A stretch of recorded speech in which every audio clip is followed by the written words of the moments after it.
Thank you, Jason.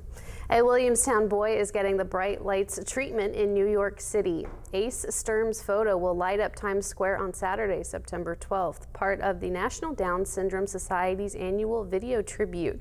The hour-long presentation will feature more than 500 photos of kids, teens, and adults with Down syndrome from all 50 states and 12 countries.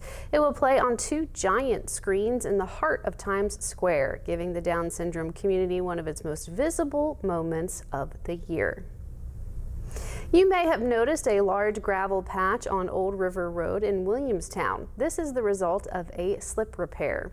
A road slip that the Department of Highways has been working on for months is almost done. Just last week, they completed one of the last steps after installing a new guardrail.